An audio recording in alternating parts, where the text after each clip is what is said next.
Chapter 1. Milo the sloth lived in a cozy treehouse at the very top of the sleepy time tree. His bed was made of soft moss, his nightlight was a glowing firefly named Blink, and his favorite pillow was shaped like a banana.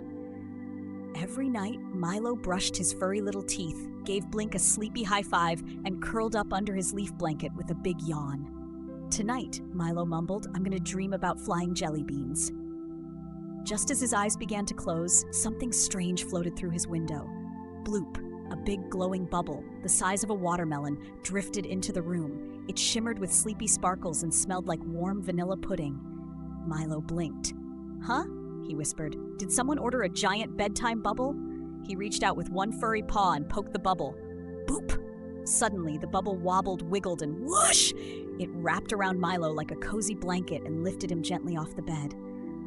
"Oh, bananas," Milo whispered with wide eyes. "I think this bubble has bedtime plans." Up, up, up he floated, right out of his window. Blink the firefly followed, blinking in excitement. They floated past stars that waved hello with twinkles. They passed an owl in pajamas sipping warm tea on a cloud. "Good night!" the owl hooted softly. "Good night!"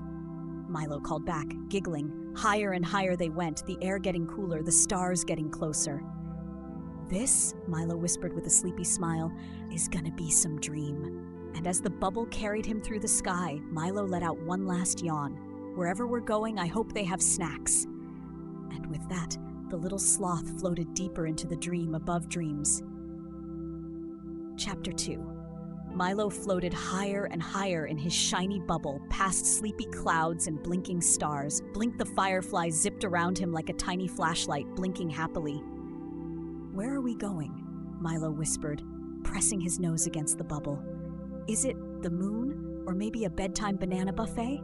Just then a loud snirk echoed through the sky. Milo turned. Was that a snore? Another SS snore! Suddenly, out of a puff of mist came a creature so big and slow it looked like a fluffy blimp with a mustache. It was a skywhale, a great big floaty skywhale with tiny glasses perched on his nose and a warm purple blanket wrapped around his back. He had a name tag that read, "Hi, I'm Snorbert." "Sess and oh, excuse me," Snorbert said with a yawn. "Didn't see you there, little bubble traveler." "I'm Milo," the sloth said shyly. "This bubble brought me from my bed." "Ah," Snorbert smiled sleepily. "Must be your dream bubble. They know just where to take you." Milo's bubble gently bounced onto Snorbert's back like a marshmallow landing on a pillow. Blink followed, curling up in a cozy cup made from a cloud. "Want to ride with me?" Snorbert asked, blinking slowly. "I'm heading toward the moon. Very relaxing. Lots of soft craters. They even have bedtime snacks." Milo gasped. "Snacks? Count me in." As Snorbert floated along, the stars around them started to hum lullabies. One shaped like a sheep baaed softly, then did a slow backflip. Milo giggled. "This is the best dream ever." They drifted past a school of glowfish swimming through the sky. One of them winked at Milo and blew a bubble shaped like a heart. He yawned. Snorbert gave a sleepy smile. "Tired already?" "Maybe just a little," Milo mumbled. And with that, Milo stretched out on Snorbert's fluffy back, his paws behind his head, as the moon came into view, shiny, glowing, and was it squishy? Milo blinked. "Is that moon made of marshmallow?" Snorbert chuckled softly. "You'll see soon enough." Chapter 3. The moon got bigger and squishier the closer they floated. It wasn't shiny like silver. It was soft and puffy, like a marshmallow right before it melts on a warm cookie. "Yup," Milo whispered. "That's definitely not cheese." Snorbert gave one last sleepy snore and gently bumped the bubble down onto the moon with a quiet puff. Milo's bubble popped softly, poof, and he landed on the bouncy surface with a happy bounce. Boing! "Whoa!" Milo giggled as he bounced again. "It's like a giant trampoline made of dessert." Blink zipped beside him, blinking excitedly. Milo giggled and did a little sloth-sized hop. Suddenly, a tiny voice squeaked from behind a crater. "Ahem, excuse me, you're bouncing on royal ground." Milo turned and saw the smallest, fluffiest mouse he'd ever seen. She wore a sparkly moon crown and a flowing silver robe made of stardust. "I'm Queen Lulla, ruler of Marshmallow Moon," she said in her squeaky voice. "And you are?" "I'm Milo," he said, brushing marshmallow fluff off his fur. "And this is Blink." Blink blinked in greeting. "Well, Milo," Queen Lulla said, twitching her whiskers, "we need your help." "My help?" Milo blinked. "But I'm just a sleepy sloth." That's exactly why you're perfect, Queen Lulla said. The moon's lullaby machine is broken. Kids all over Earth aren't falling asleep. Milo gasped. Oh no, that's terrible. We've tried everything, Lulla sighed, but only someone calm, quiet, and kind can fix it. Someone with bedtime energy. Milo tilted his head. Bedtime energy? You know, Lulla said, the kind of cozy vibes that make people go ah and yawn and snuggle. Milo blushed. Oh, I am kind of good at that. Queen Lulla nodded. Follow me. So Milo took a deep breath, gave one more bounce, and followed the Moon Mouse Queen across the marshmallow craters, deeper into the land of dreams. Chapter 4. Queen Lulla led Milo through a marshmallow tunnel that squished with every step. Squish, squash, squeak. Blink floated beside them, glowing gently like a tiny nightlight.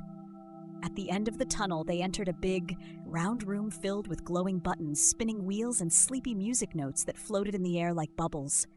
This, said Queen Lulla, is the lullaby machine. It looked like a giant music box mixed with a jelly bean factory, but everything was quiet. Too quiet. Suddenly, a chorus of snorts and giggles came from behind the machine. Milo peeked around the corner and saw a bunch of tiny gnomes rolling around, holding their bellies and laughing. Yeah! Ha! Hoo hoo hoo. They're stuck in a tickle loop, Queen Lulla sighed. They tried fixing the machine, but it zapped out a burst of giggle glitter. Now they can't stop laughing. One gnome popped up and waved. I can't breathe from laughing so much. Hiccup! Milo blinked. Wow, that looks kind of fun, but also exhausting. Queen Lulla nodded. If they can't calm down, the lullaby won't play. We need someone with serious sleepy energy. Milo took a deep breath. He sat down right in front of the machine, closed his eyes, and smiled. Okay, he whispered. Let's make this place peaceful. Blink dimmed her light. The gnomes slowed their giggles. Milo hummed softly, a low, cozy hum, like a fuzzy blanket turned into a sound. The lullaby machine blinked on. A button lit up, a music note floated out, spinning like a snowflake. Then click, the wheels turned, the levers moved, and soft music filled the air. Tinkle, plink, lullaby! The gnomes froze mid-giggle. They yawned. Queen Lulla smiled. You did it, Milo. You calmed the chaos. Milo stretched. I guess being sleepy is kinda like being a superhero. Everyone chuckled, and the lullaby machine kept playing, sending sleepy songs down to earth, one dream at a time. Chapter 5. The lullaby machine hummed softly as Milo stood next to Queen Lulla. Blink floated in lazy loops above his head, glowing like a twinkling nightlight. You've done something wonderful, Queen Lulla said. The lullabies are reaching Earth again. Kids everywhere are yawning, snuggling, and drifting to sleep. Milo yawned too. I guess I'm kind of sleepy myself. Snorbert the skywhale reappeared with a slow swirl through the marshmallow mist.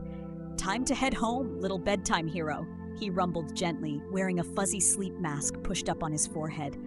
Queen Lulla handed Milo a tiny glowing moon marshmallow. For your pillow, she said, to remember the night you saved sleepy time. Milo held it close. It was soft, warm, and smelled like sweet dreams. He climbed aboard Snorbert's back, curled into a cozy ball, and blinked at the stars above. Thank you, Milo whispered. You're welcome, Queen Lulla called. Sleep well, sweet sloth. Snorbert let out one final snurk and floated into the sky, carrying Milo home. As they drifted back through the twinkling clouds and whispering stars, Milo's eyes grew heavy. Blink curled up beside him, blinking slower and slower. Before Milo even reached his window, he was fast asleep. Zzz. The bubble gently lowered him into bed. Blink flickered once, then dimmed beside the mossy pillow, and as the stars outside twinkled softly, Milo the sloth dreamed of glowing clouds, ticklish gnomes, and moon mice with sparkly crowns.